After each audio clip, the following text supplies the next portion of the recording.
Today we're going to look at a very cool type trick, and that is how to add this curvature to your type here. And this can be used in a lot of different circumstances, especially if you want to wrap this around some type of an object, maybe an oval or a logo or something that was right below it, right under here, and you can fit the text to that shape here. So let's go ahead and get started. So I'm going to hide this layer. I'm going to come to my type layer that I have, and as you can see here, this is just a type layer. It's got some layer styles added to it, but essentially it's just an editable type layer at this point. Well, what I'm going to want to do here, I can't apply the custom warp settings inside Photoshop CS2 to type, and that's what I want to use here. There's an old way that people used to do it before CS2, and they used to convert the type. They used to go to the layer menu, they used to go to type, convert it to a work path, and then modify the work path with the path modification tools. And kind of a little bit of a workaround, kind of took a little bit longer, and it wasn't quite as visual as this method. Now, with text, you could come up here and say, okay, well, I want to warp it. So go to my warp text here. Arc isn't really going to give me the effect that I'm looking for because I don't want the top to arc. If I were to choose arc lower or arc upper, well, then I could adjust the bend settings here, and that's a little bit closer, but you're forced to use Photoshop's bend here, and that might not be what you want. You might want to adjust this by yourself, and that's why the text warp options don't work. Now, if I were to go into the edit menu, go to transform, and choose warp, you'll see that up here, custom is grayed out, so I can't use custom yet.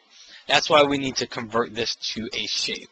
So I'm going to go to the layer menu, select my type layer here, go to the layer menu, go down to type, and just choose convert to shape, and that makes a shape layer out of it. Now before you do that, it's always probably a good idea to save a duplicate copy of your type layer. So I'm going to undo, and let's just duplicate that layer, and then save it just so we have a copy of the original in case we have to go back. And then convert to shape here. So now I have a shape layer. What's good about this is while it's not editable like the type layer was, at least it's still going to be crisp because it's a shape layer. It's a vector object, so it'll still stay crisp for me no matter what I do here. Now what I'm going to want to do is draw an oval underneath here, and this oval could be take the place of just about anything, a logo, any type of an object. So let's just use our shape tool and draw an oval here. You can use your spacebar key to reposition it, but all this is going to be is just give me a guide as to what I want to create here. Now it's got a layer style applied to it. I'm going to go ahead and turn that layer style off. So now we've got our oval right underneath the text. Now what we want to do here is start to fit the text to the oval. So I'm going to select the type layer here. Let's move the layers palette out of the way. I'm going to go to the edit menu, go down to transform, and go to warp. And now you can see I have my custom option available. So the first thing I want to do is let's get this one all the way down. You also want to keep it straight. I don't want to bring it in. I don't want to bring it out. I want to try to keep it as straight as I can. So just keep it straight down vertically and do the same thing over here with the T. And just move that one straight down. Now if you're having trouble gauging where to move these, I'm going to escape out of here.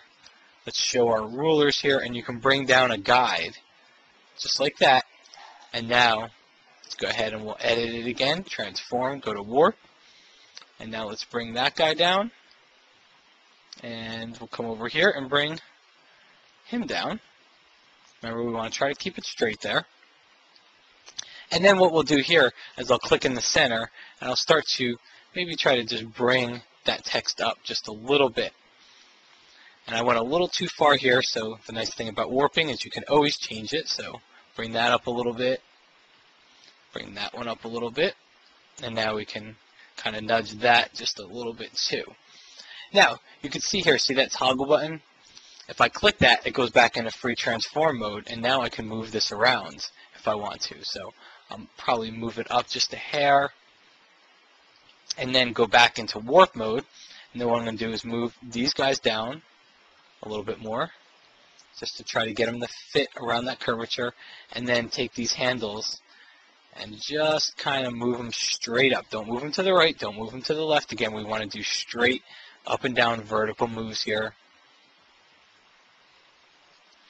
and I move that one a little off, and then you can come down here and maybe try to bring it down. So you can see it's kind of a trial and error kind of thing. You want to just move it around so you get it to look the way you need it to, and you get it to fit right around this oval shape here. So we're getting closer, and one more. I think that should do it. And then press the Enter key. So what's nice about this, as I mentioned earlier, see that it's a shape layer, so that means it stayed crisp. So if I go to 100% view, you'll see that my text did stay crisp, and it looks a lot better than had I rasterized it. And then the last thing you could do is just use the type layer and turn on any graphics you have here, and you can see that I used it in this example here.